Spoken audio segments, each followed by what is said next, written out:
Shovel Knight is a new eShop title that wants to take the players back to the good old days of the fun NES platformers. More and more titles are doing this retro feel to its games. Is it to save money? Or is it to appeal to people's sense of nostalgia? Most likely, it's probably both of these things. It's funny, one of the most popular games out there right now is Minecraft, and its whole gimmick is bad-looking graphics. I know, to the people out there just ready to comment, "Ooh, he's bashing Minecraft." It's just the style, and I understand that. But to me, it's just odd. I wonder if in 10 years, 90s type games are gonna make a resurgence. Thinking about it, I've just reviewed a 90s type game, and that was great. So I can't wait to see how far this retro craze is going to go. Shovel Knight is a game that seems to take inspiration from many different places. Playing the game, I can see the level designs of Mega Man, the RPG elements of Zelda 2, and Simon's Quest, and the character designs of the Shoveler from Mystery Men, only with a knight's helmet. You play as Shovel Knight, who has to save his companion Shield Knight. You go on a quest to rescue her from the tower and stop the evil that has taken over the land. The plot is explained through a Ninja Gaiden-style cutscene, so add that to the list of borrowed game ideas for this title. I actually wish there was more cutscenes in this game. Most of the time, the story is progressed through in-game text boxes, which is fine, but if you're going to use cutscenes like the one in the beginning, you really should use them more often.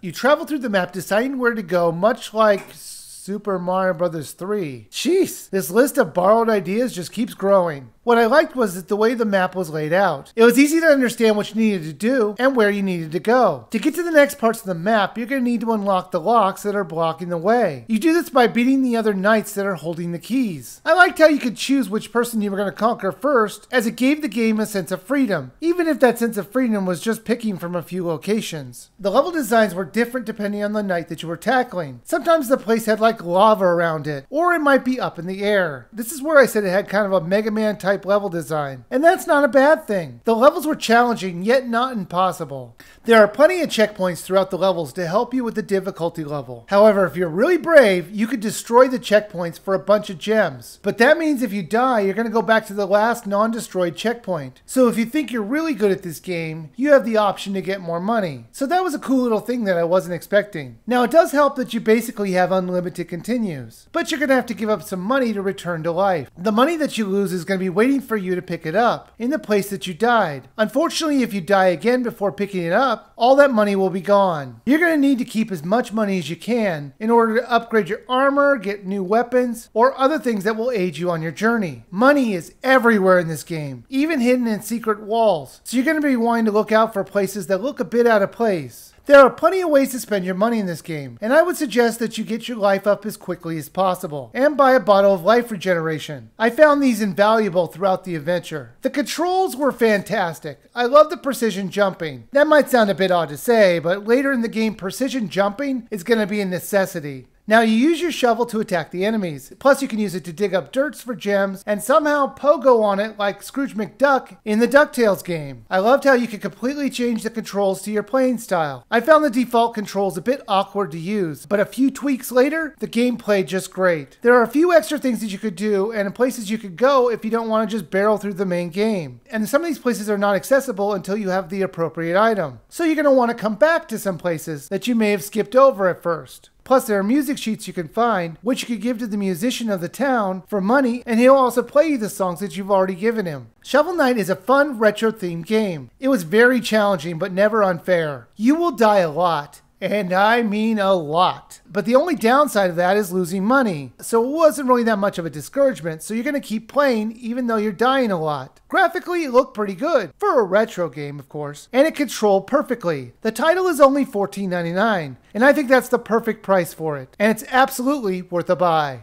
Well, that was fun. Why don't you check out my other reviews? There's my part 2 of my Wii Sports Club review, or my classic review of the Tesla effect. Like always, thank you guys for watching, and please subscribe.